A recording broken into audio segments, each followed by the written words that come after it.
Hey, what's up? I'm here. This is The Rational Live for June 12th, 2020. I don't know why I had to check the date to see it was 2020, but it's 2020.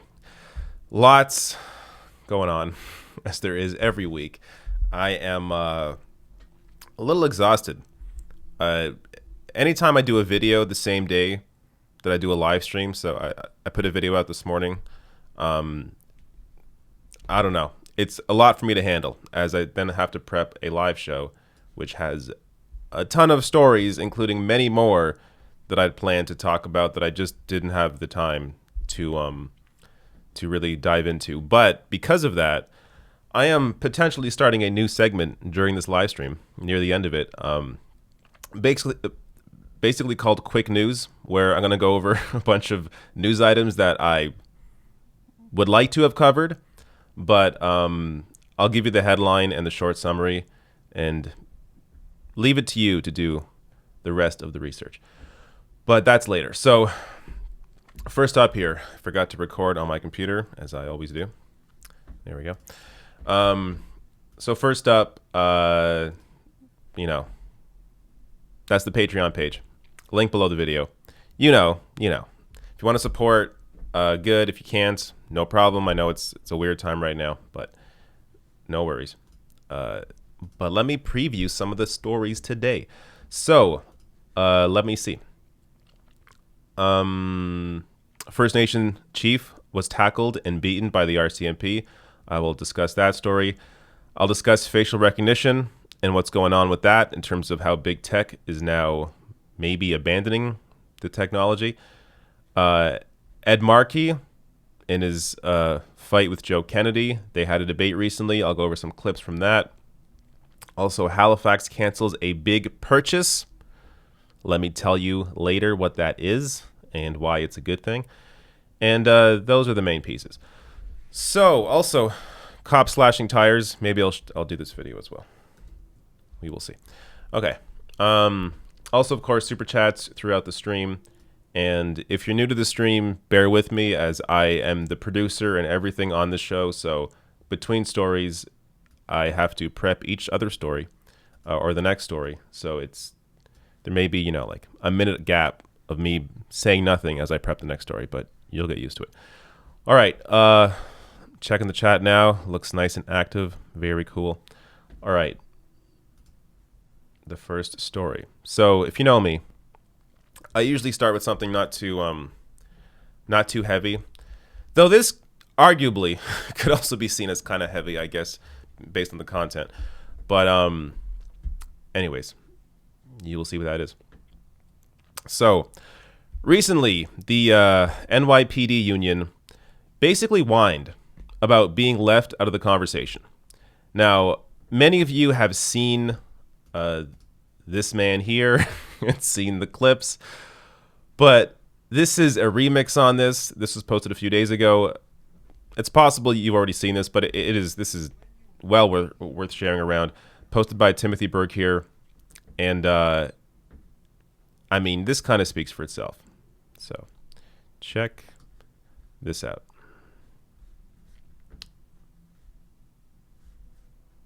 Everybody's trying to shame us.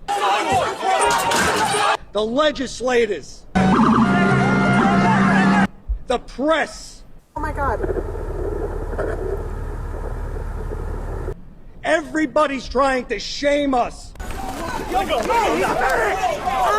medic! Into being embarrassed. Oh my fucking God. Well, you know what? This isn't stained. It's still got a shine on it. Stop treating us like animals and thugs. Start treating us with some respect.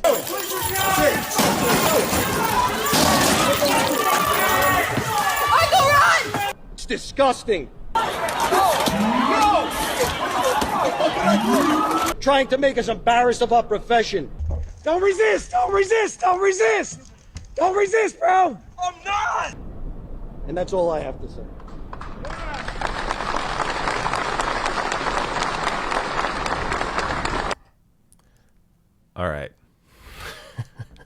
I mean, what else is there to say here?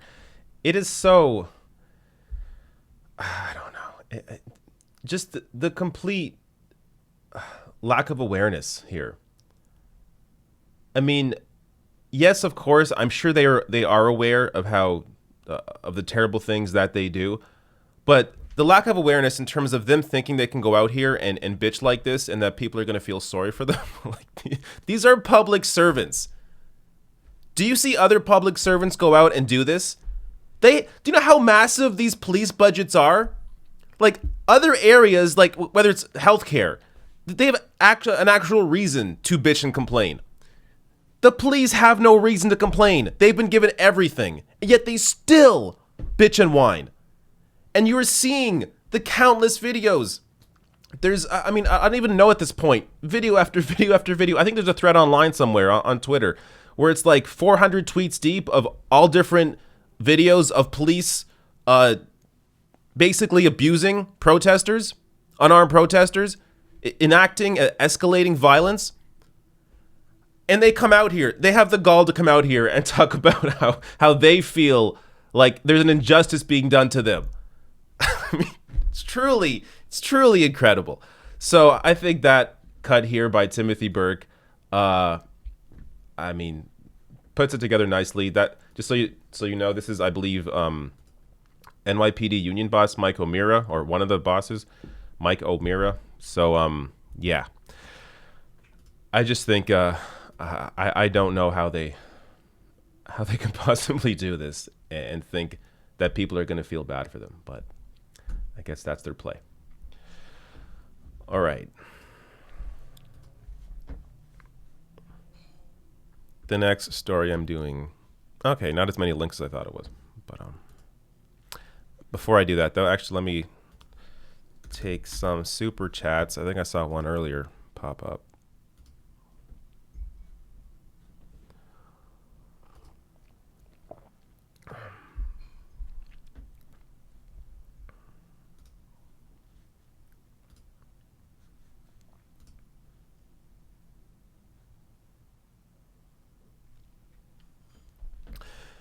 Manitalk sends a super chat in saying the indictments are coming. The indictments are coming. Voteher.org. Cyrus 1976 says you rock. Always ready for your post. Thank you. Thank you both. All right. This next one is a bit heavy. And some of you may be disturbed by the images. But just a little warning.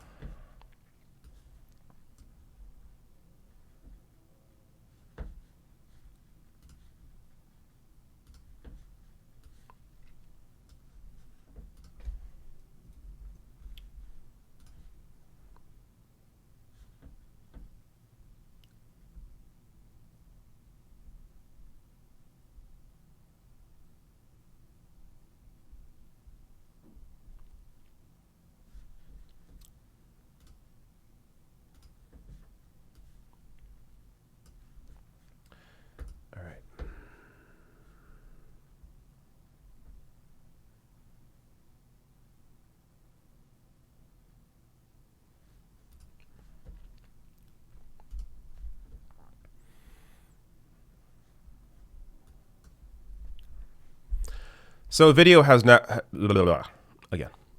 So a video has now released of the interaction between the RCMP, the Royal Canadian Mounted Police, and Athabasca Chipewyan Chief Alan Adams. An interaction. You'll see what the interaction means. That they had in Fort McMurray, Alberta. So this was back in March.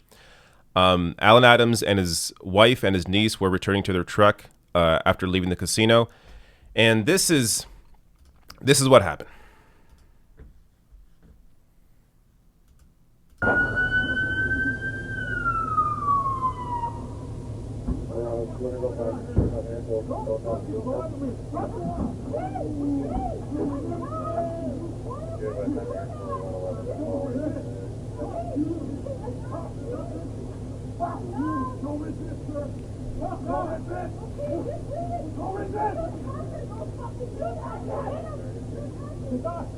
You're bad! Go back in the car now! Go back in the car now! Confused at night, though. Give me your hand! Have some radio issues. I got one up in class there. Copy.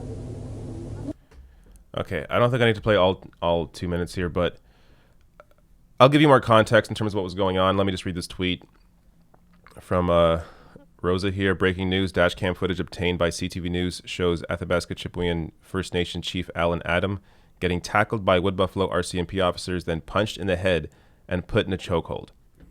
And this is what happened. Now, let me give you the, more of the context here. So you may think, well, I mean, he's leaving his truck. Let me just turn the audio off and I'll replay this again. He's coming out of his truck. He's not harming anybody. He's not initiating any violence or any physical contact. He just gets straight up tackled by that officer, and now he's being punched in the face. So you may think, wow, what crime did this guy do? I mean, he must have done something bad. His license plate sticker was expired. That's why that happened. Now, there's a longer video of this where he's pissed off and yelling at the officers, and I'll get into more context as to why he's so angry. But still, he's not initiating any contact. He's not going after the officers. He's literally just standing there, and he gets tackled.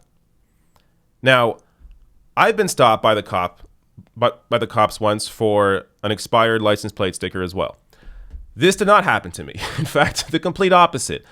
I was given a ticket, and the officer actually told me to fight the ticket.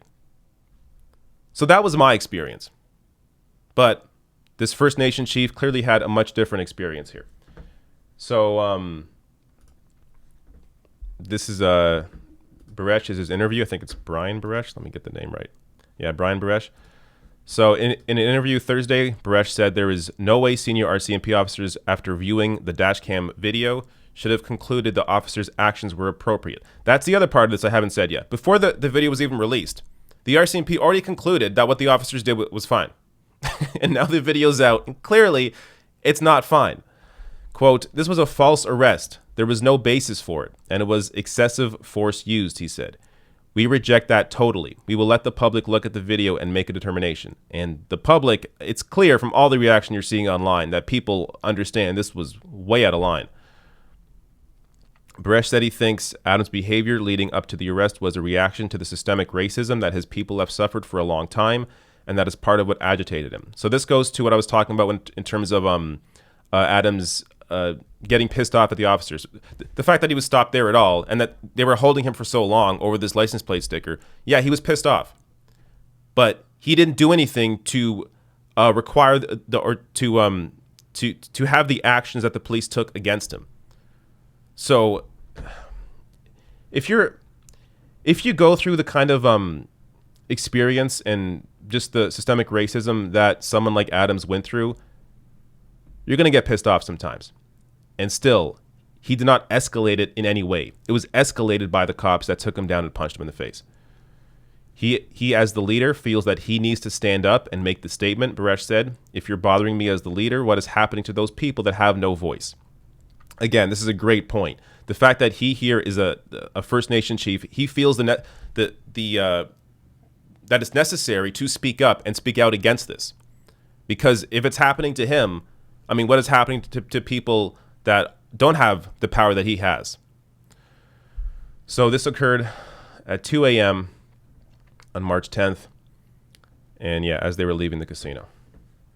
Now, this also goes to another point that I saw made online about this from Ishmael here. "This is why body cameras and other reforms aren't enough to stop police abuse. The RCMP had this dashcam video for months and determined that the members' actions were reasonable." So you can have all the footage in the world, but if the cops keep doing the same thing and think it's perfectly fine, then what exactly is changing? Abolition is the only way to end this kind of racist violence. And that begins with defunding the police. So I think that's a great point here. And I mean, again, it shows you that the typical reforms that we've all been told about when it comes to, body cameras and proper oversight. Yes, I guess in some ways you can say some of those are important, but really all it does is ignore the actual fact that the real focus should be on where is the money going? Why is there more money going into policing than going into education, going into public housing, going into healthcare? I mean, there really needs to be a shift in focus, a reallocation of resources. That's what defund means. For anybody that's getting turned off or, I don't know, scared off by the idea of defund the police, all it means is reallocating resources, the funds, to other areas, to other departments, and taking many of these responsibilities off of the cops and put into other areas, and dealing with it in a way that doesn't lead to escalating violence. So, I mean, and the other thing that this shows you is that this happens in Canada. This is not just an American issue. This is an issue with having this sort of concentrated power. So I think all these videos, whether it's this one or others, I mean, this is finally waking people up. And this stuff has existed forever. But for whatever reason, it's actually being taken seriously now. And people are more open to real ideas in terms of changing how the system operates from the ground level, even questioning the existence of having a police force. So I think if there's one good thing that comes out of any of this, it's that people are at least waking up.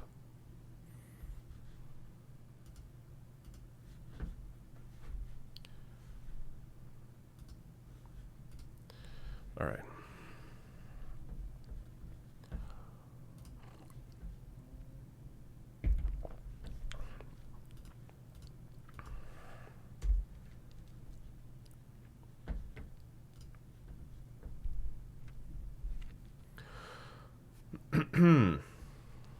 Where was I here?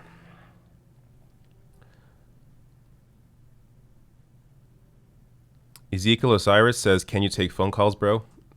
I cannot. A phone call system requires a whole different thing. I don't have that system in place. NOYDB says, "Whole clip is 11 minutes." Yeah, so I discussed that in the segment. The whole clip is longer, but it doesn't really give you any more context, any more than I already gave you. Yes, he's yelling at the police at parts in the video. Why does that have to then escalate to the cops tackling him to the ground and punching him in the face to the point where you saw how it looked? So the whole cops should be de-escalating situations. They aren't there to create violence. That's what's happening here. So anybody that's trying to defend the actions there, really, you are truly indoctrinated into thinking that it's perfectly okay for the cops to hurt you if you yell at them. No, it's not. It's not. Maybe you think it is because they have that power. It's not. Just because they've done it forever doesn't mean that they should be doing it. The whole point is to protect and serve. They're supposed to de-escalate these situations. Breeze says, "Love your channel. Keep up the good work and stay rational. Don't forget to vote. Hashtag no justice, no peace. Hashtag justice for George. Hashtag we the people have had enough." You have a lot of hashtags here. Hashtags Black Lives Matter. Don't forget us. We won't forget you. Thank you, Breeze, for the kind words.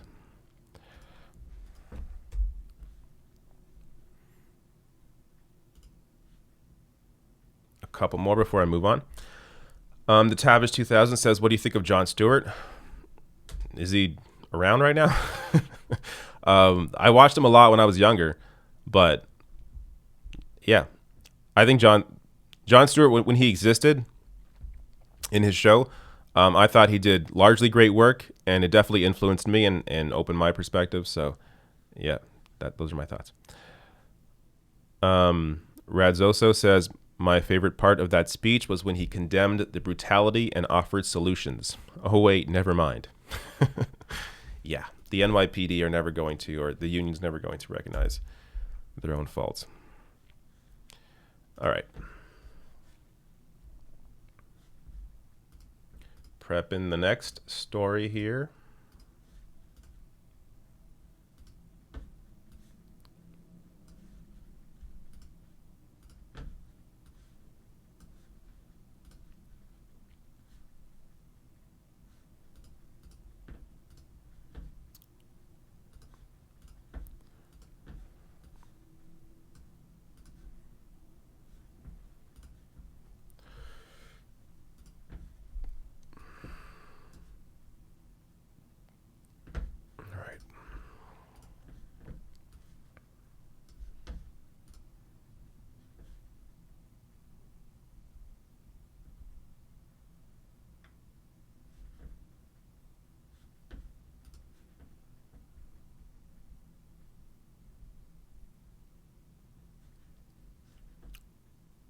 All right.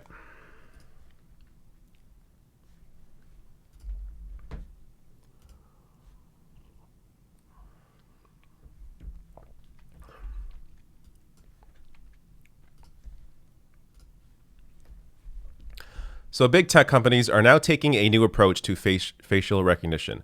In fact, they appear to be, at least temporarily, ending the sale of facial recognition software to police.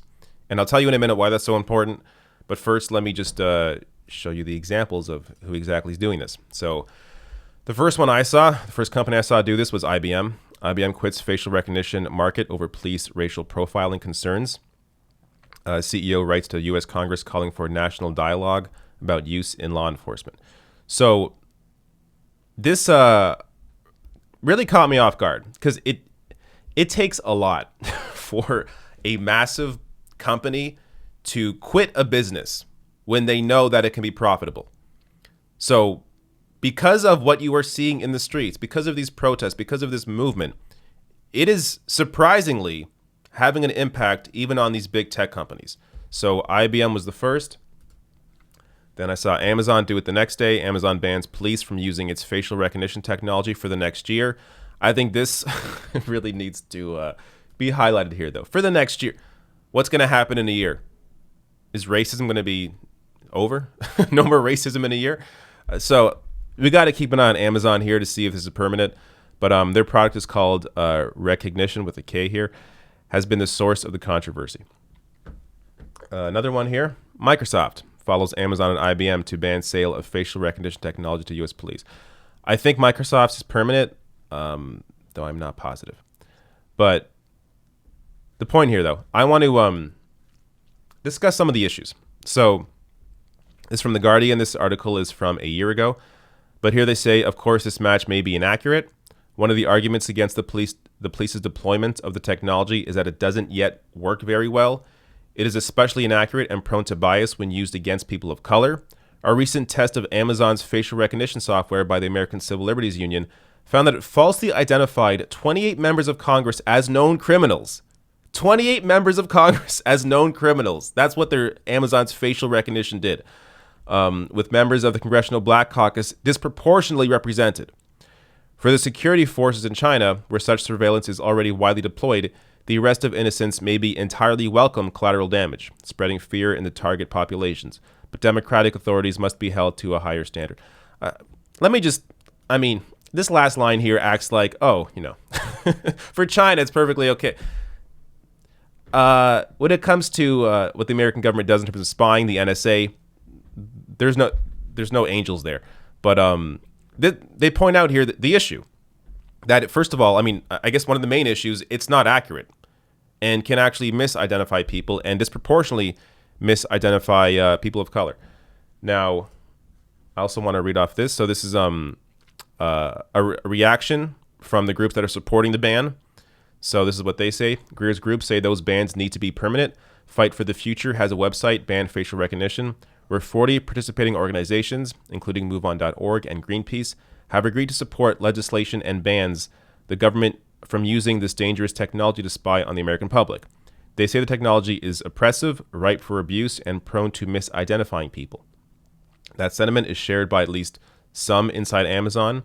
A group that goes by Amazonians, We Won't Build It, on Twitter responded to the company's statement on Thursday, tweeting that ending the sale of recognition to law enforcement is a demand shared by employees in Amazon's Black Employee Network, the ACLU, community groups, researchers, and others. Let me see if there's more to this. I think there's another. Yeah, there's 2 more paragraphs here. And Timnit Gebru, a research scientist at Google in the ethical AI team, told the New York Times this week that law enforcement can't be trusted with facial recognition technology. She cited the Baltimore's police use of the technology in the protests following the 2015 killing of Freddie Gray to identify protesters by linking images to social media profiles. And when you think about how inaccurate that facial recognition software has been, you have to imagine they misidentified a number of people doing that. Quote, I'm a Black woman living in the U.S. who has dealt with serious consequences of racism, Gebru told the Times. Facial recognition is being used against the Black community. So this is a positive, move in the right direction. Something I definitely did not expect to see. Again, tech companies, it takes a lot for them to abandon a business where they see dollar signs, but another benefit of this massive movement, really at this point, this worldwide movement, putting a spotlight on these issues has actually had an impact on big tech.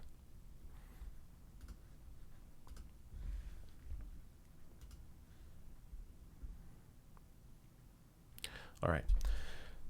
Next up, some fun clips from Ed Markey and Joe Kennedy. But before I get there, let me check out the chats.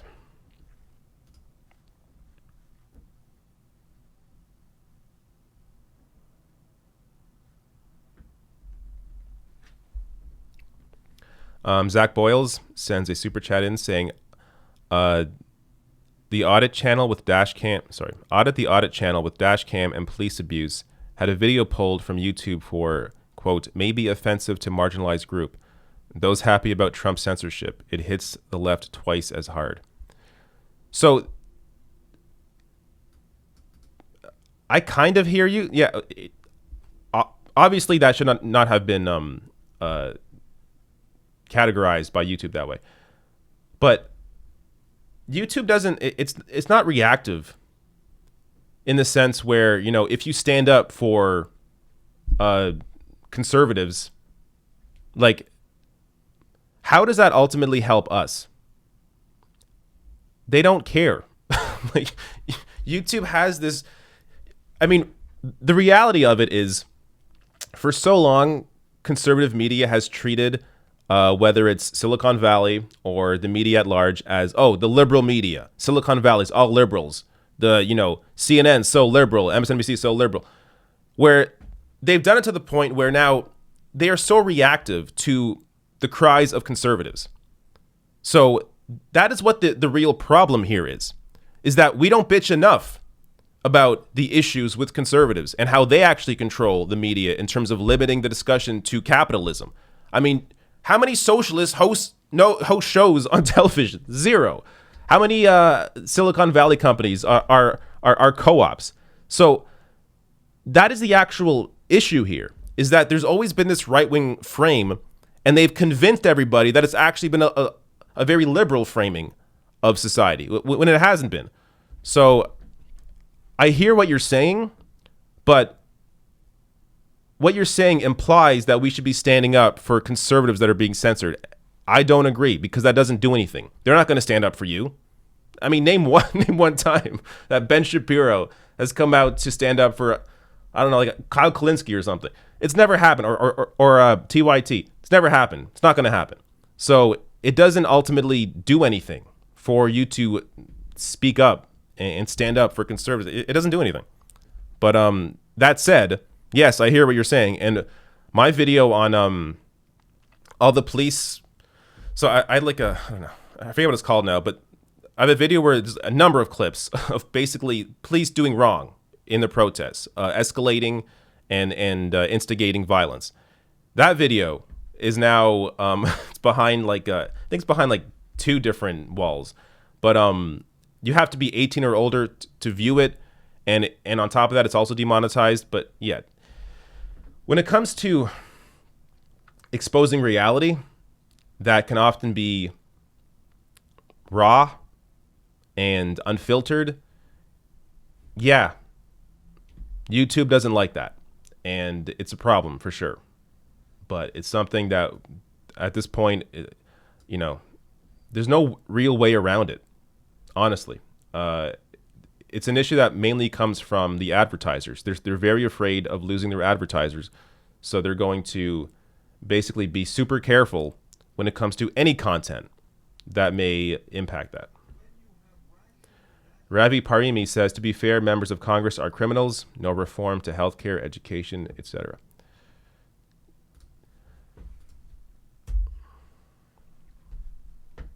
All right. Gretzky R says, smash the like button. I agree. Smash that like button. The Tavish 2000 says, so I've been reading up on the anti-Semitism and how it relates to systemic racism in the government. What are your thoughts on it? Will anti-Semitism just fill the void of racism? I don't quite get what you're asking.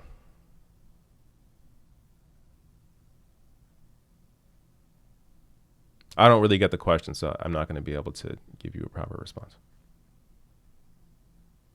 I mean, anti-Semitism is an issue, as is racism against the black community, against the indigenous community. So I don't really know what you're saying. All right.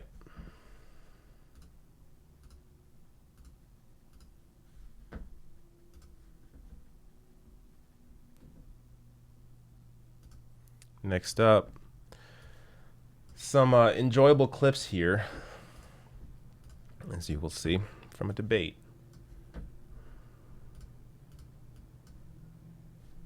It's funny. There is so much going on right now with the protests, with coronavirus, that I almost forgot there are all these primary races going on. And like we were seeing, I'm seeing clips of debates pop up, and I'm realizing, oh yeah, this race is happening, and I guess they're debating. This one was actually in person, which kind of surprised me, as all the other debates I've seen have been over the internet. But all right.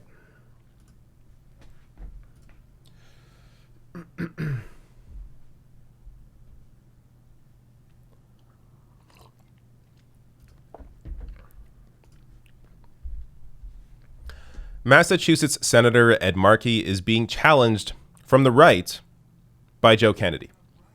Now, Joe Kennedy, of course, one of the many Kennedys, is basically trying to pretend he's this progressive dude, this young guy, he's got a new vision, Ed Markey's old news. But the reality is they have two very different records, and Joe Kennedy is nowhere near progressive at all. And Ed Markey points this out in the recent debate.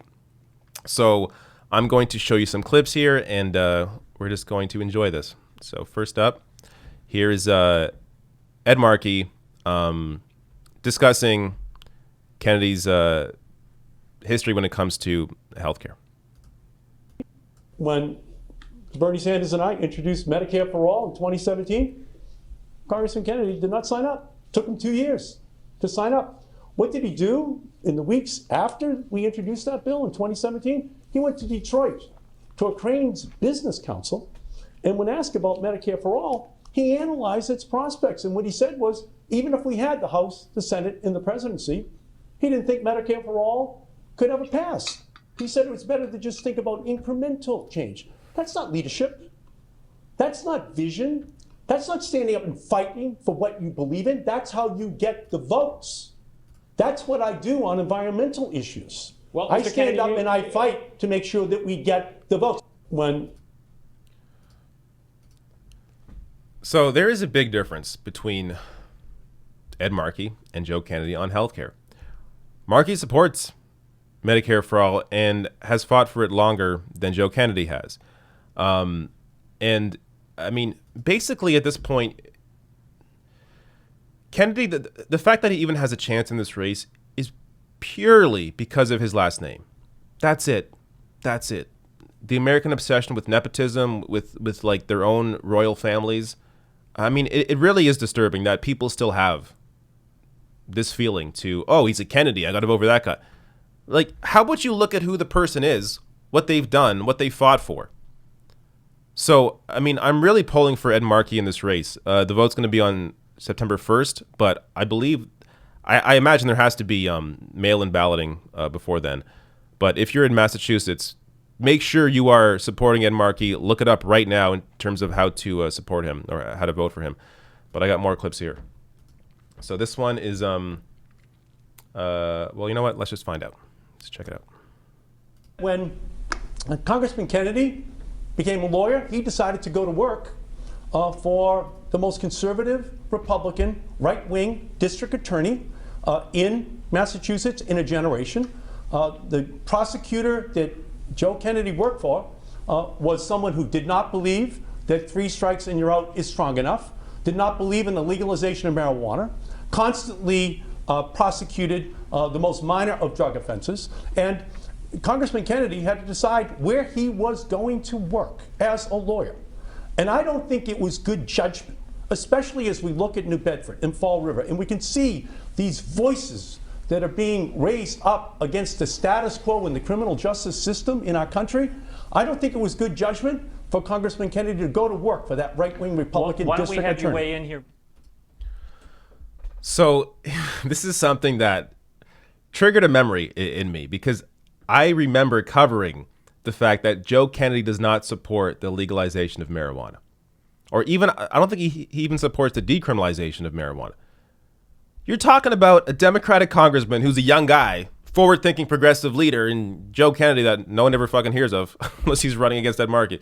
Oh, great guy fighting for to keep marijuana illegal. This is an issue that even conservative voters support. They support the legalization of marijuana. It has massive support. The fact that the Democratic Party as a whole and Joe Biden haven't jumped on this yet, I mean, it really is crazy. This is a slam dunk in terms of legalizing marijuana. Complete slam dunk. And still, it is taking so many Democrats so long to find the balls, I guess, to support it, even though it really doesn't take any guts at all when it's so popular. This also, in relation to criminal justice, as Ed Markey was discussing, Ken Klippenstein pointed this out. It is pretty funny. So before versus after you primary a progressive senator. So if you take a look, search up Joe Kennedy's tweets about Black Lives Matter. Before June, you see nothing. Nothing shows up. All of a sudden, after June 1st, oh, Joe Kennedy, Black Lives Matter. All of a sudden, when he's primarying Ed Markey, now he's on board with this. Unbelievable how phony this dude is. All right, one more here. This really, I mean, this sums it up. Ed Markey hits him on almost every issue here, and it's clear who deserves your vote. Congressman Kennedy had a chance to sign on to Medicare for All when it was introduced. I stood with Bernie Sanders to fight for health care for everyone.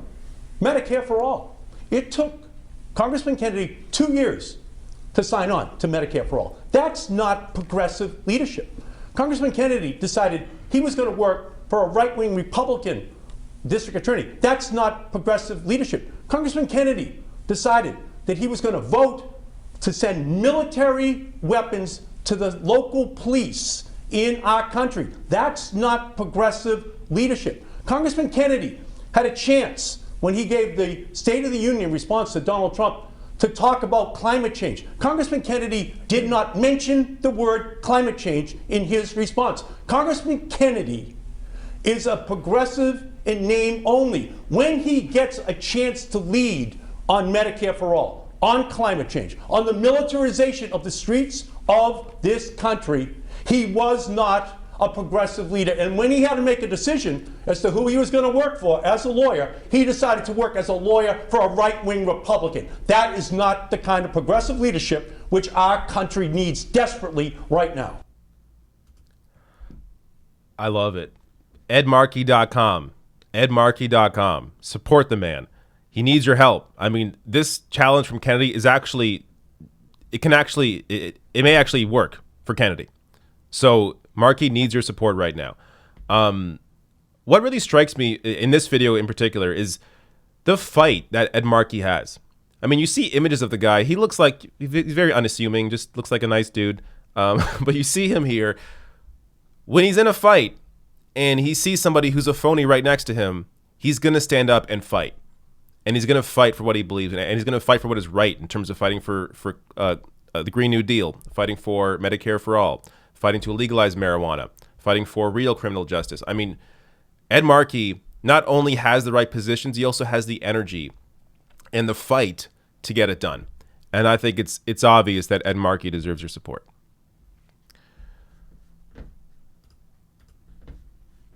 All right. That was nice and uplifting after a bunch of very negative stories. Or not negative, but depressing stories.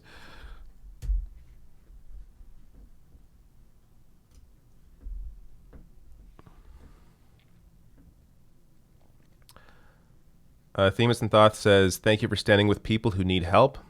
The police's job is to serve and protect. Not sure why that is hard to understand. Love, allies. Zach Boyle says, I agree, but we've already had the Medicare for All CNN fact check.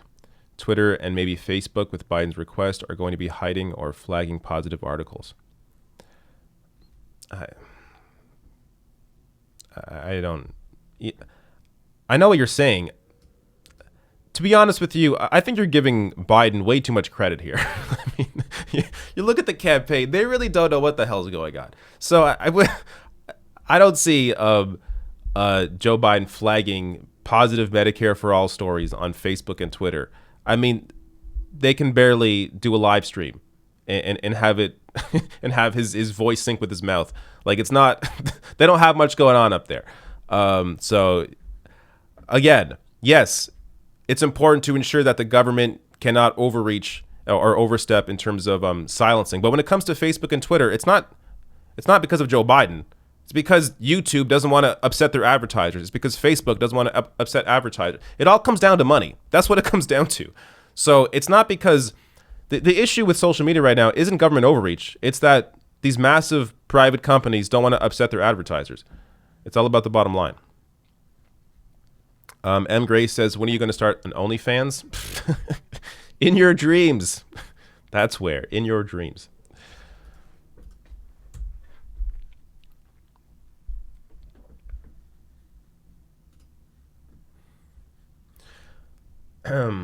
But, you know, follow me on Instagram, David Dole. You see it there. Where's my finger? There it is. David Dole on Instagram. You got some nice shots in there. You can go search through my history. You'll find some stuff for you. But I'm never going to start an OnlyFans. The Tavish 2000 says, I don't know what I'm talking about. Haha. I mean, anti-Semitism is rooted deeper in politics. Do you think the perception of banking criminals will rise after the abolishment of systemic criminal racism? Do you think the perception of banking criminals will rise after the abolishment of systemic criminal racism? What do you mean by the perception? So basically, yes, I don't know. The focus needs to be on Wall Street. So if you're trying to connect anti-Semitism to Wall Street, I don't think that's not going to fly. There are plenty of horrible people on Wall Street of all ethnicities, religions, whatever. So no, yes, the focus should be on white collar crime when it comes to the cops, and when it comes to anything else, I mean, again, defunding the police simply means reallocating resources. So you can actually say this in a way where it sounds like you're almost defending the cops, because really, the police have too many responsibilities. It's actually not fair for them to have this much to do, this much to look after. It doesn't make any sense for them to deal with everything from mental health calls to domestic disputes to homelessness. It doesn't make any sense. So you're actually helping the police force by taking these responsibilities off of the cops, putting them into public health, into housing, into mental health, whatever, spreading it around in other areas. And in turn, in doing that, you are taking those resources away from the cops, so there isn't this one-size-fits-all approach to enforcement. And there are actually different, agencies or forces that deal with different things. Now, when it comes to, the question that always comes up is, oh, what if I'm, taken hostage? Who's going to come save me? Yes, there are still going to be, small tactical units that will be called when needed. Think of it like the fire department. When there's a fire, the firemen go out and they fight the fire. So if there is, a hostage situation, okay, those people will come out and they will fight that. But you don't have the firemen roaming the streets, starting fires, so they can fight them. That doesn't. The firefighters operate on the sense of when there is a fire, we will fight it. So in the sense of, in the case of there being an actual, violent situation, again, those are very rare. But in the case where they exist, yes, you will have these tactical units, these small units that go out and deal with that. But they won't be patrolling the streets looking for issues. So that's really how you have to rethink policing and how the whole system would operate.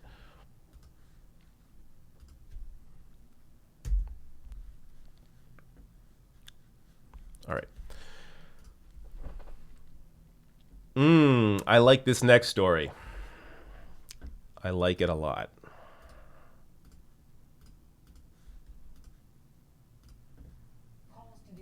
I may have gave you a little teaser there.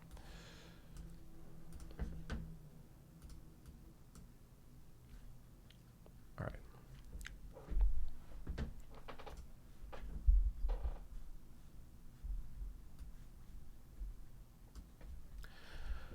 So the city of Halifax has canceled the purchase of a $368,000 armored vehicle, showing you that, hey, this is the start of moving in the correct direction when it comes to defunding the police. This is the kind of thing we are talking about when it comes to, at the very least, demilitarizing the police. So let me show you the CBC News segment on this. Calls to defund the police are also echoing in Halifax, specifically around this budget item, a $368,000 armored police vehicle. The city was going to buy that. I use the past tense as Brett Ruskin joins us. The plan has changed, Brett. The plan, Heather, was to purchase that $368,000 police vehicle designed to move police personnel around in dangerous situations. It came in light of the Moncton shooting back in 2014, the Fredericton shooting back in 2018, and so Halifax City Council voted a few months ago to purchase that vehicle. Last week, they voted to cancel that contract. In the weeks following George Floyd's death, there have been hundreds of emails sent to Halifax City Council, sent to the mayor's office saying this contract needs to be canceled. We don't need to spend this money on this vehicle for the local police. So here is Mayor Mike Savage speaking yesterday with the CBC's Tom Murphy. I think that the armored vehicle became a bit of a symbol. And I don't mind saying that was a bit of a symbol, but for us it sends a message as a council that we are serious about anti-black racism, taking it on, acknowledging our own history here in Halifax, and doing something about it going forward.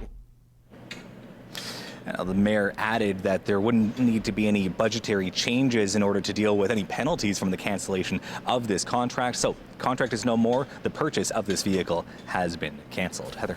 And what is council going to do with the money it's no longer spending on that armored vehicle, Brett? Sure. Well, it could go into the big pot of money. That could have been what they did with it, the big pot of money for the city. But instead, they're going to reallocate that spending. Here's what they're going to spend that $368,000 on. About $50,000 is going to the Office of Diversity and Inclusion here in Halifax. $30,000 is going to the Department of Public Safety, and $300,000 is going to fight anti-black racism. I know it's early, so I'll do the math for you. That adds up to more than the price of this vehicle. So they're in fact reinvesting into the community as an effort to fight anti-black racism, as an effort to improve and diversity and inclusiveness here in the city of Halifax. Heather. Brett. All right. This is exactly what I've been talking about. Not even simply defunding, but reallocating resources to other areas where it would actually help the community, reinvesting back into the community. Now, this is just an armored vehicle. This is not, defunding the police at large, which is what I want to see. But this is a start. When it comes to demilitarizing, this is a start because a lot of money is put into these kinds of toys. I mean, I went to Halifax about, I think, 10 years ago. I can't imagine there's any scenario where Halifax needs that armored vehicle. I mean, maybe, again, you know, a scenario that happens once every 30 years, but the kind of thing where you really don't need that armored vehicle ever, actually. There are other ways to deal with, say, you know, a violent outburst that may happen. You don't need that friggin' crazy expensive armored vehicle. So by moving the money around into other areas, actually reinvesting back into the community, you help to prevent a lot of potential crime that may have happened later on if your complete focus as a city was simply on putting money into police while defunding education, defunding healthcare, defunding community initiatives, whatever it is. So by moving that money back into other areas that are actually investing in the community, you end up helping the community as a whole. So this is what Halifax is doing here is awesome. Again, it's just a start, but it's the kind of start that hopefully we expect to see all across North America.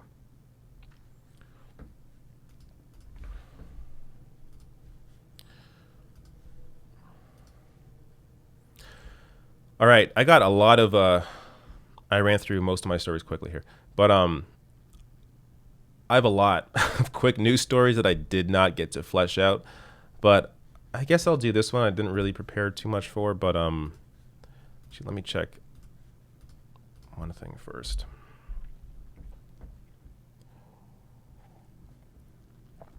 Okay.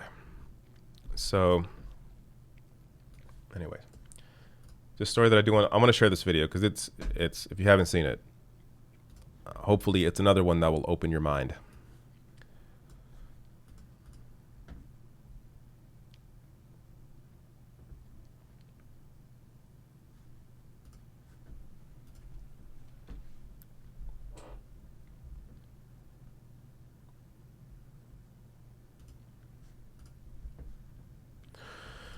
All right. So the police have been caught on camera slashing tires during protests. Now, to give you the context for this has been, tires being slashed have been reported by journalists, by medics, news crews, protesters, where they go back to their cars and their tires are slashed. And, you know, the assumption from, let's say, the conservative mindset, the Trump mindset would be, oh, it's Antifa, or as he calls it, Antifa. Antifa's doing all the slashing of the tires. Well, it turns out, no, it's actually been the police. So check out this video that was put together by Mother Jones. Actually, I will go small here so you can see all of it.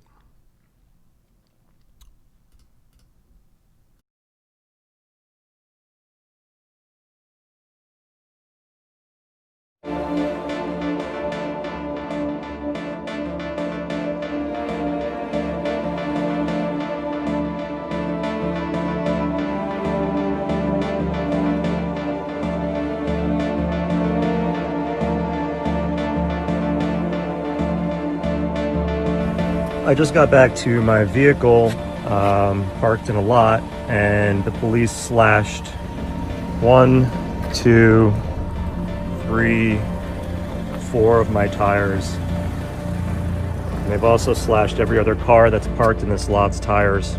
Every car that's parked here has their tires slashed. Every single car. Unbelievable. I can't get home now. What the fuck? They literally just slashed somebody. My live stream tuned out. Oh, there it goes. They're slicing those guys' tires. They literally just sliced somebody.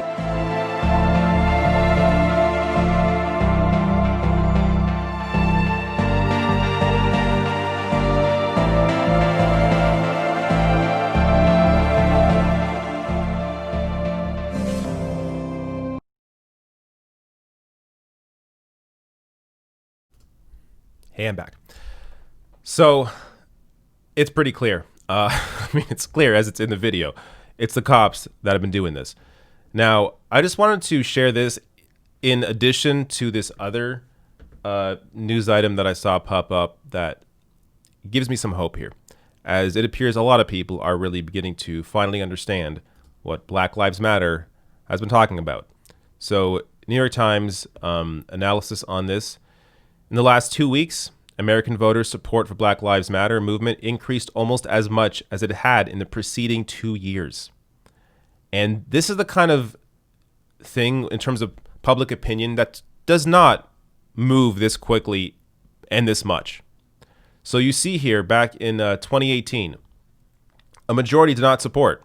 So support was below here. And then somewhere near the end of 2018 or beginning into 2019, support began to increase. And then you are seeing here right near where we are right now, end of May and June, boom, massive support here for Black Lives Matter. And I think it's because of, I mean, obviously the George Floyd video, I think is a massive piece of it, but also because of all the other videos that have come out showing how the cops are treating protesters. I mean, really, think about it. All the cops had to do was nothing. All they literally had to do was just stand there and protect the protesters the same way they protect when the KKK has their rallies. All they had to do was just stand there, not shoot tear gas, not shoot rubber bullets, not shoot these pepper bullets, not attack, punch protesters that are unarmed, that aren't doing anything. All they had to do, all the cops had to do were just stand and do nothing. And I don't think you would see the shift like this. But you've seen the shift because not only have they seen the George Floyd video, they've also seen every other video that has come after it, showing that, yeah, the cops are violent. Who knew? So this entire time, when Black Lives Matter was treated as some fringe group that, they were just pissed off for whatever reason. No, you now understand what Black Lives Matter has been saying the entire time, what the black community in general has been saying the entire time. That finally, now that it's happening to you out in the open, now that white people are actually experiencing some of it, finally, now you catch on. So, look, I don't want to get too cynical here as this is good news, but it really should not have taken people this long. But with that said, at least now, finally, people have begun to wake up.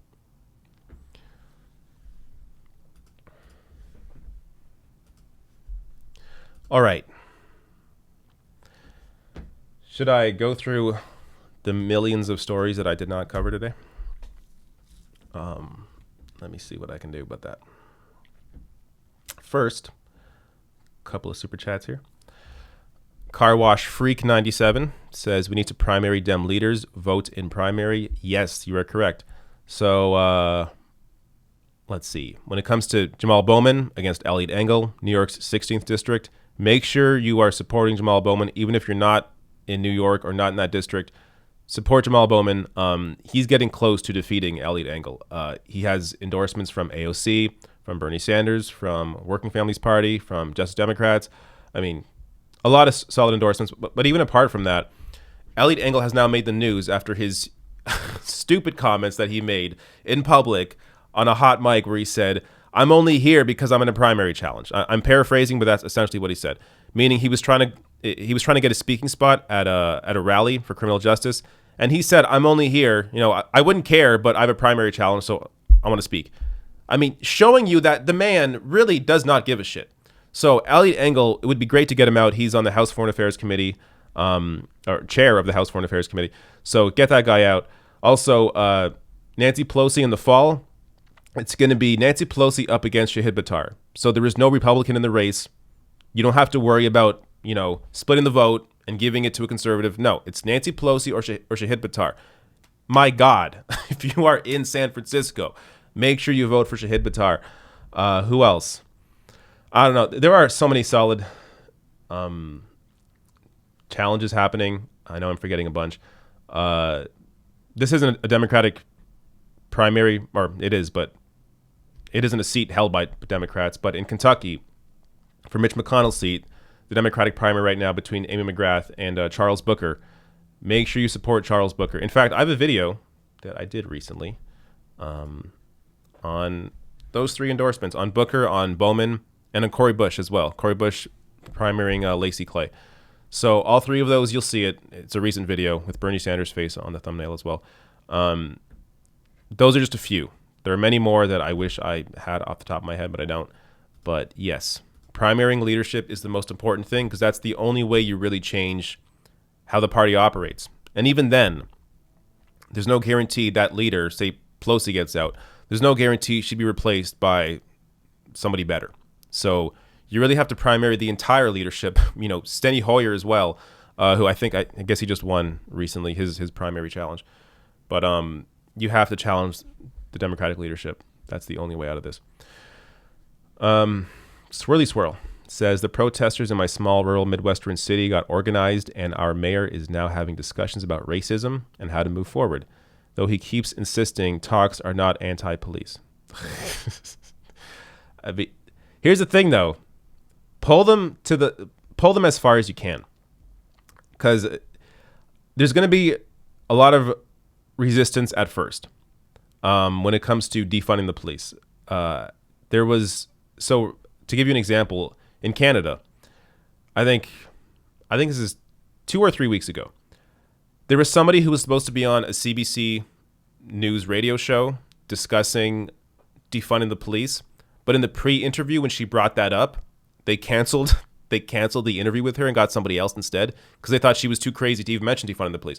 And now, since the backlash from that, they've been having every day, they've been having conversations about defunding the police. And I just showed you one when it came to Halifax. So look, there's going to be that resistance at first, because it's an idea a lot of people haven't heard. I mean, if you told me this 6 months ago, I didn't know anything about it, right? Like I wasn't really following. This wasn't really my area in general. So I didn't realize how much money the police had compared to every other field, compared to healthcare, compared to education. I mean, it is crazy the amount of money that's been poured in to the police while there's been cuts to everything else. So I think if you highlight that up front, then defunding, and come with the stats, come with the data showing, hey, whether, you know, whatever city you're in, Detroit, Seattle, New York, come with the information showing you, hey, look at the stats. Look how much money have been put into police compared to everything else. Why are you cutting education? Why are you cutting healthcare? And that will allow people to really ease into the idea and help them understand why defund the police is not radical. And again, you can also discuss it as reallocating resources.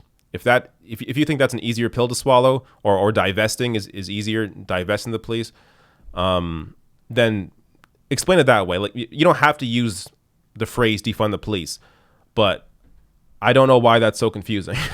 But apparently defund is very confusing to people, even though I think it's self-explanatory. But describe it however you can, but do it with the data with you, as that will help people understand what you are saying. Ravi Parimi says, hoping Jamie Harrison sends Lindsey Graham into retirement. I have not followed that race at all. Maybe I'll check that out. All right. Let me go through some of the stories that I didn't get to. So this one, in fact, this is kind of an interesting segment, because maybe it'll give some insight into how my mind works and how I prep for shows.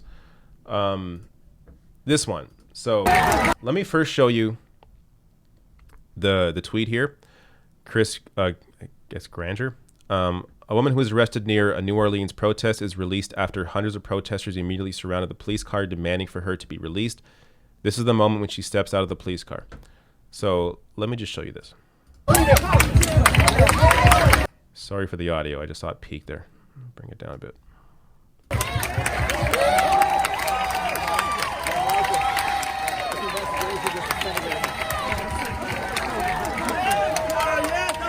I'm talking about, bitch. Not my sister, here for you. We here for you. I told you, I want to see your face. That's what the fuck. You wasn't going nowhere, sis. You wasn't going nowhere. We are walking with her. Let's go. Let's go. Let's walk with her. Let's walk with her. Let's walk with her.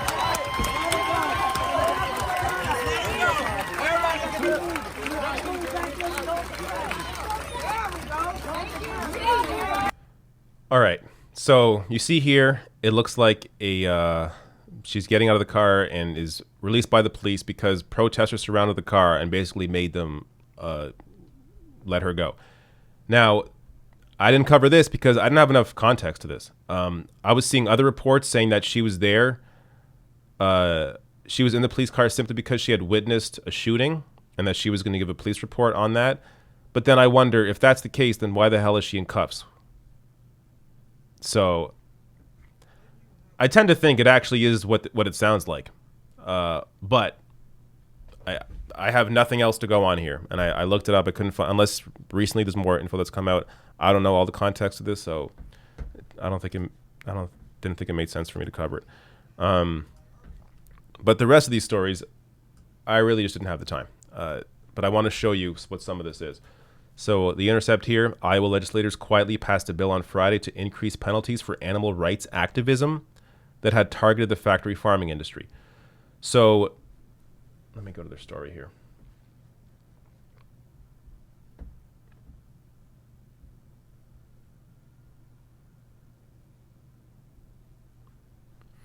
So, quote, the intent is to silence whistleblowers and those that would expose animal welfare abuses, said Adam Mason, the state policy director for Iowa Citizens for Community Improvement, which has fought 2 previous ag-gag laws in Iowa courts.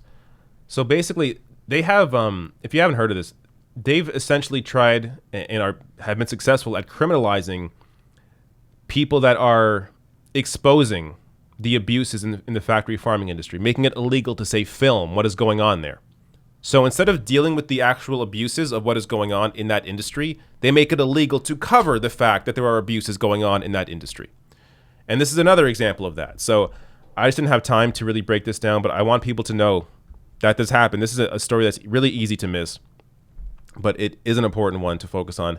Factory farming is a terrible stain on our society, and it's something that should be dealt with. And anytime you have these gag bills in effect, it really impacts the ability for the news to get out about what is happening in that industry. Let me grab a super chat since I don't want to keep you people waiting here.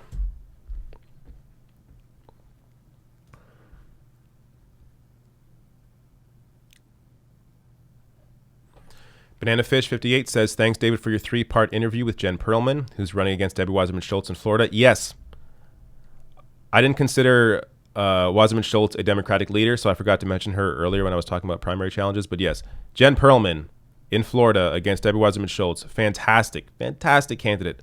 Check out that interview I had with her. We talk about everything from criminal justice to coronavirus to Debbie Wasserman Schultz to Joe Biden. It's if you go to the interview playlist on the main page on YouTube, you will, if you scroll down, you'll see interviews. You'll see all 3 videos there, or just search Jen Perlman on the channel and you'll find her as well. But anyways, you want to say interviews that intro progressive candidates to viewers really help to mobilize action across the U.S. to get these candidates elected. Great, thank you, Banana Fish. Glad you enjoyed it. Also, very generous donation. Appreciate it. The Tavish 2000 says, this is sort of a U.S.-centric question. If Donald Trump wins and conservatives remain in power, what do we do?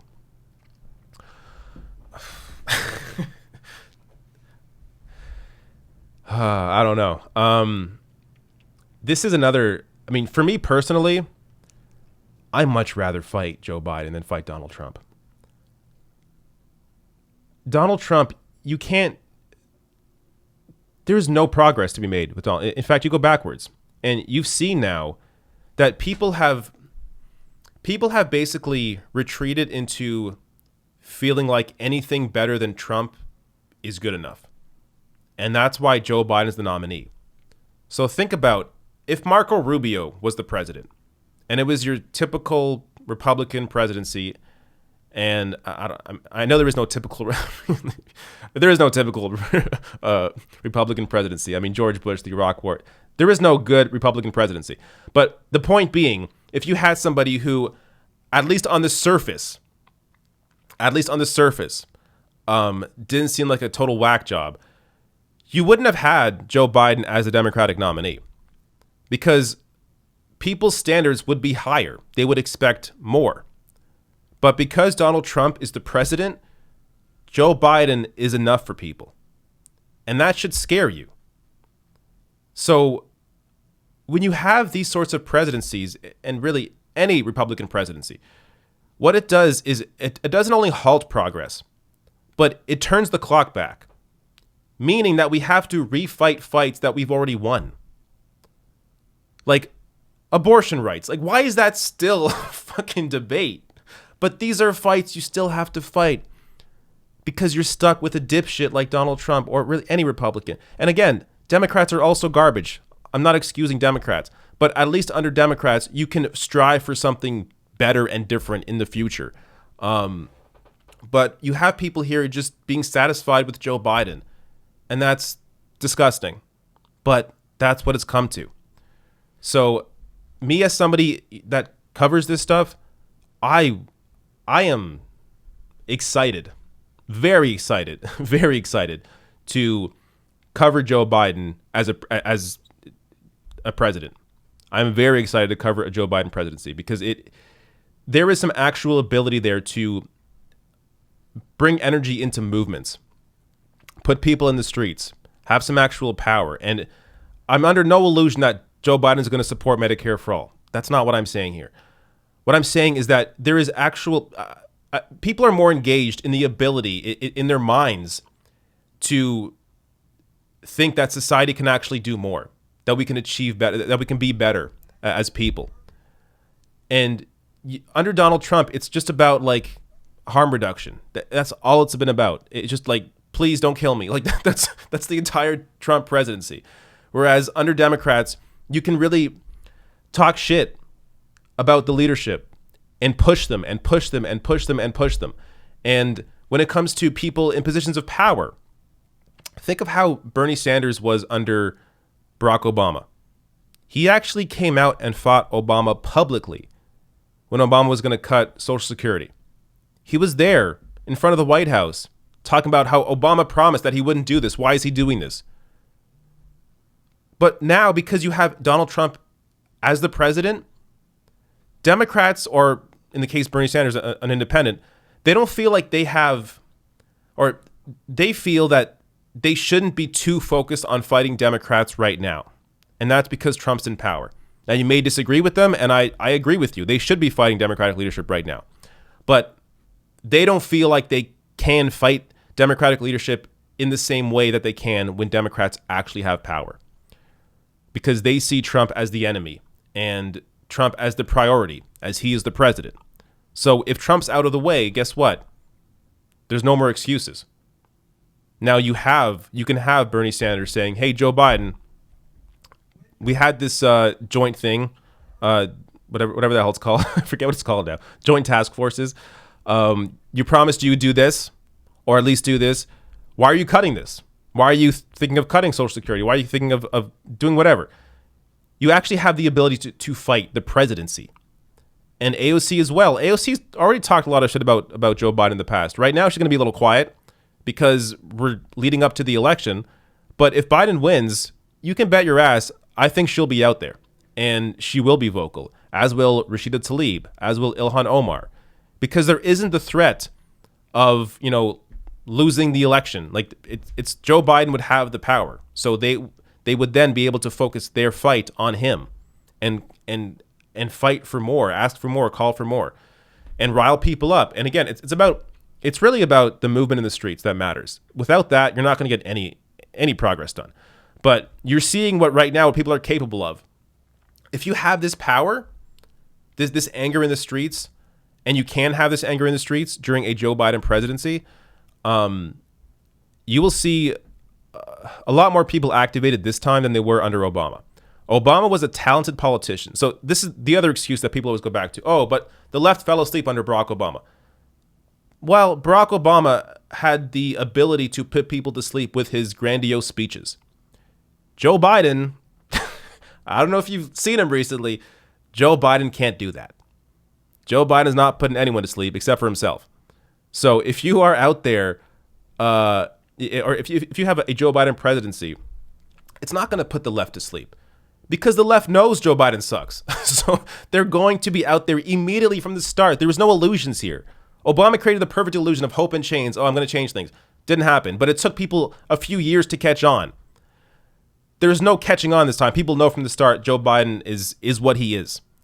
So you already have the ability to engage from the very beginning.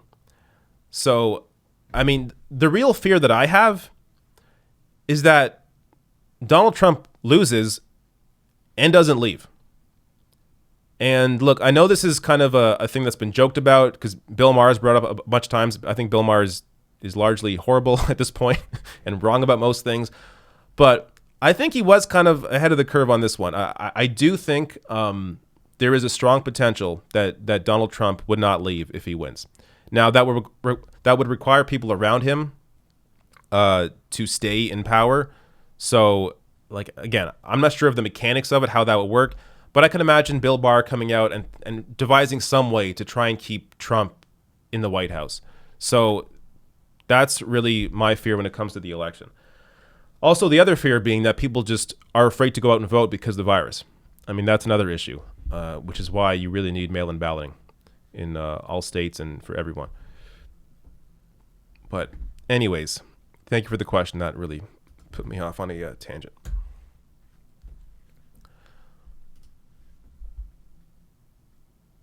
More here. Ian says, if you had a recurring donation to Bernie, please consider transferring it over to Shahid Buttar's campaign. There you go. I support that. I mean, there are a lot of people that need your support. So if you're in a district where there's another good primary challenge happening, support that candidate too. But yeah, it would be awesome to see Shahid Buttar. I mean, can you imagine? Just imagine for a second. Shahid Buttar takes out Nancy Pelosi. Good God. That's the kind of shock waves that I look forward to. Ale Natty, thank you for your thumbs up. Ravi Parimi says, David, you are wrong. I've fallen asleep listening to Joe Biden speak. Well, yes, I don't blame you.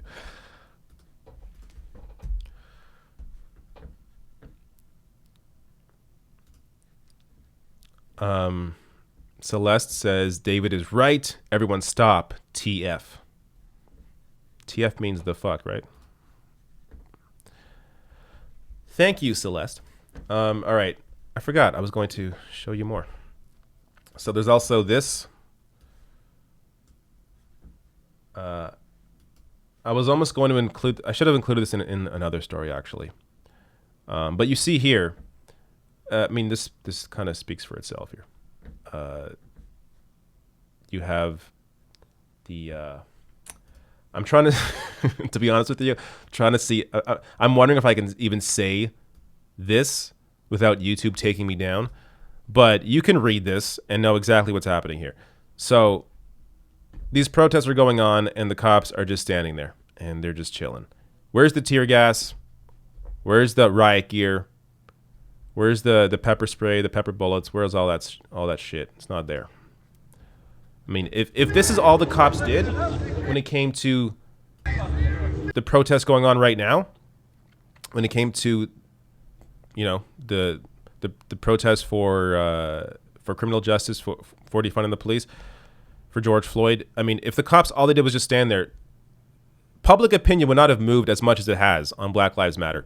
But the cops, their inclination is to smash heads when it comes to anybody being somewhat critical of how shitty they are. So there you go.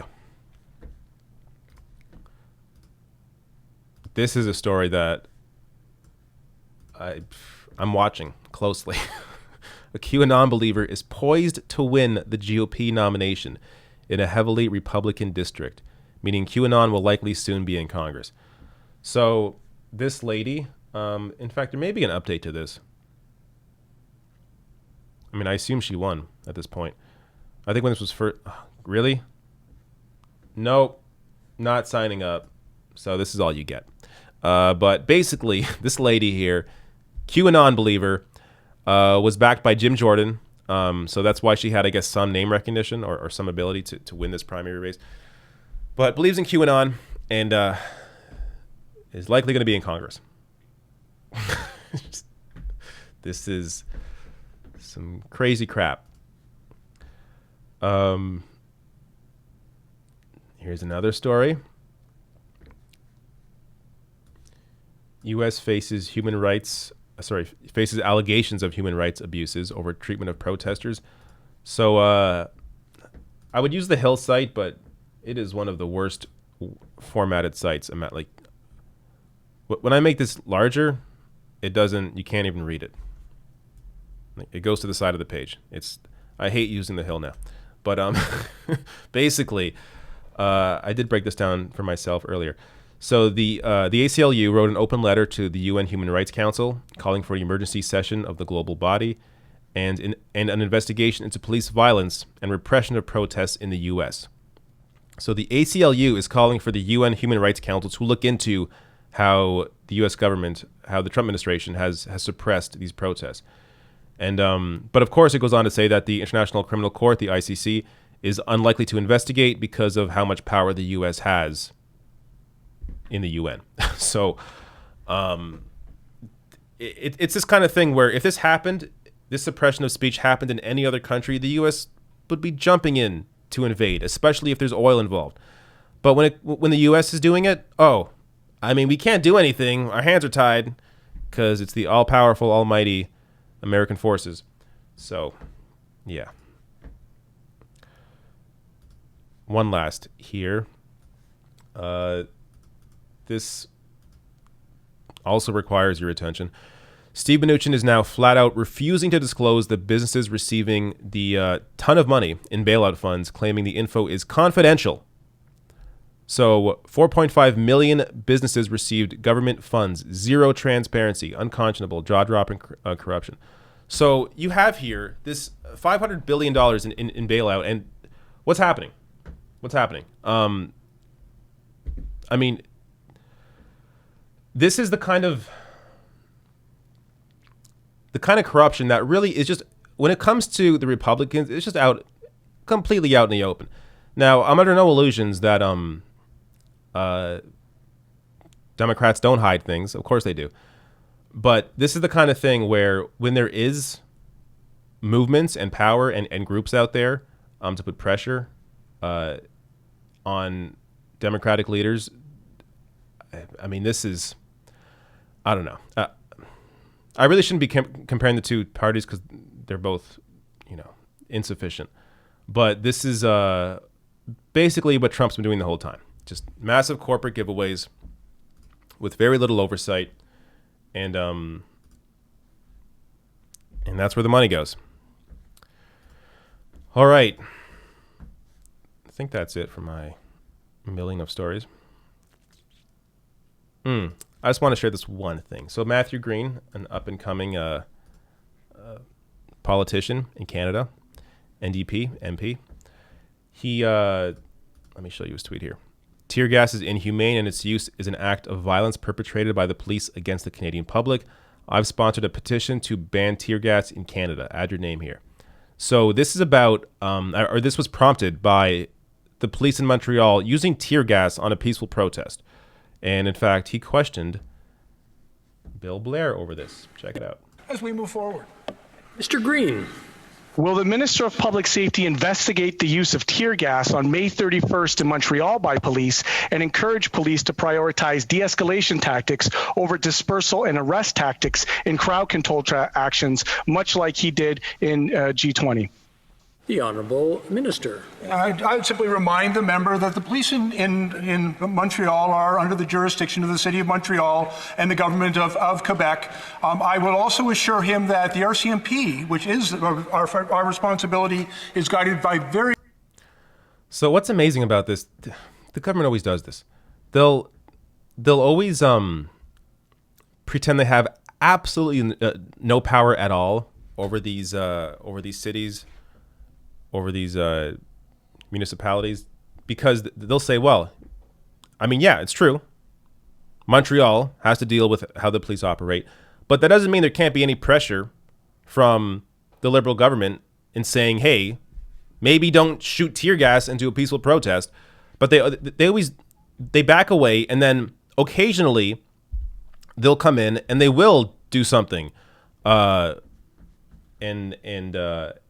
respond when it comes to, an issue that they may not have, again, complete power over, like when it comes to long-term care homes, but they do have initiatives to then improve long-term care homes. So that there is definitely something that they could do. At the very least, they can come out publicly. The government can publicly come out and say what happened there, what was wrong, and tear gas should not be used. But they failed to do that. I think there's one more here. Such equipment. Go back to Mr. Green. Mr. Green. Well, the Minister of Public Safety banned the use of tear gas and chemical agents in all its forms in Canada, destroy the stocks of tear gas currently owned by police and armed forces in Canada, as was banned in the use of warfare generally by the 1925 Geneva Protocol and specifically by the 1993 Chemical Weapons Convention.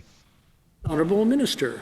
I want to assure the member opposite that Canada has perhaps one of the most rigorous and stringent policies and controls over the use of such devices, and they are very rare in Canada and should be very rare.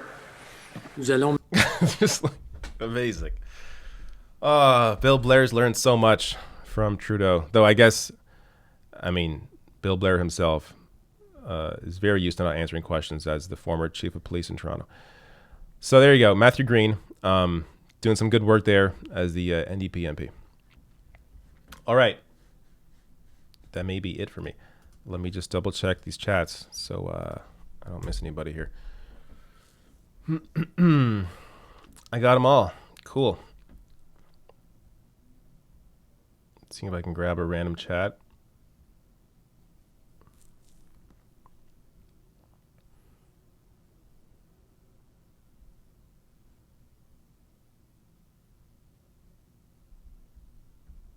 All right, I think I'm good.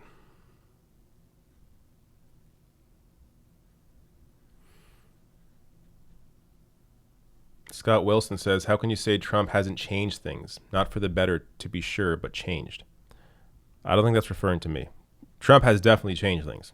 He's lowered everybody's standards. He's made things a lot worse for everybody, I think. And culturally, that's another thing you can't really ignore. Just the impact on society. The increase in hate crimes. I mean, I think people get so focused on the issue that both parties are consumed by money, by corporate interests, but by the wealthy. Yes, of course. But you also can't ignore the other issues when it comes to abortion rights. When it comes to the fact that, he's really had this ability to bring people out and allow people to be, or enable people to be so openly hateful to other groups, where it's led to a rise in hate crimes. That kind of thing, I don't think you can ignore. And also, him with the military in the streets and threatening to bring the military into other cities. This is neo-fascist behavior. Cornel West, I think, always describes Trump the best as this neo-fascist. He is a man of hate, and to deny that, I think, is to deny reality. You can acknowledge that and at the same time also say what Democrats offer is nowhere near enough, not even close to enough, and in many ways actually hurts the ability to enact real progress, real change. But you can't deny the differences. You can't deny the impact on society. So that's what I got to say about that. But all right. Here's a good question. A nice, easy, fun one. Typical Canadian asks, who do you think are Biden's top 3 VP picks he's considering? So yes, I think that's important. Top 3 VP picks that he is considering, because the ones that I would pick are not ones that he would consider.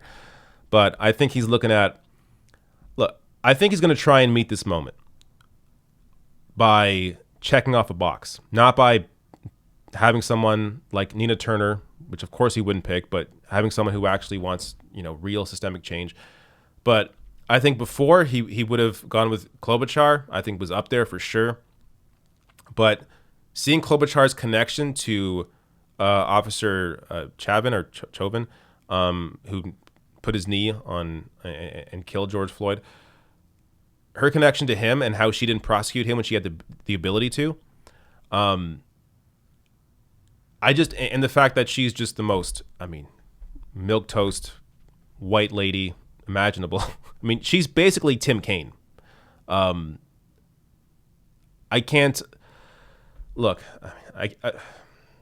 it's possible the Joe Biden campaign is even worse than I imagine, but I really think they're not going to meet this moment with Amy Klobuchar.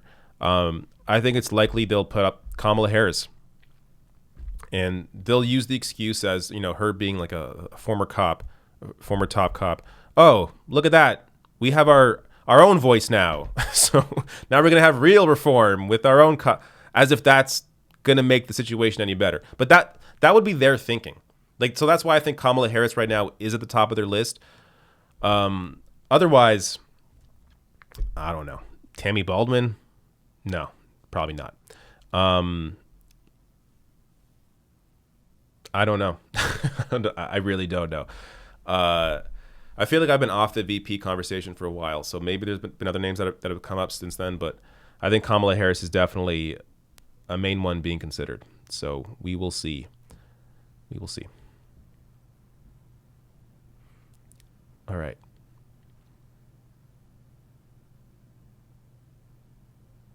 Warren, someone brought up Warren.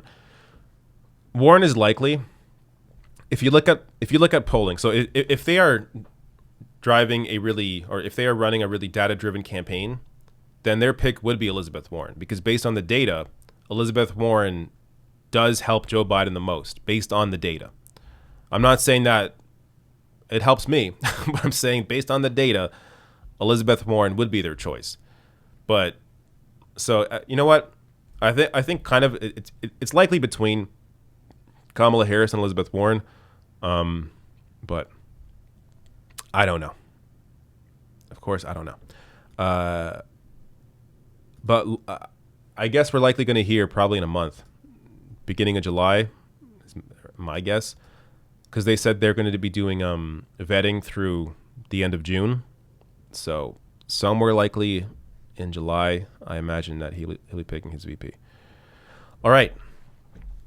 Just going to do a double check and then get out of here. Thank you all for coming today.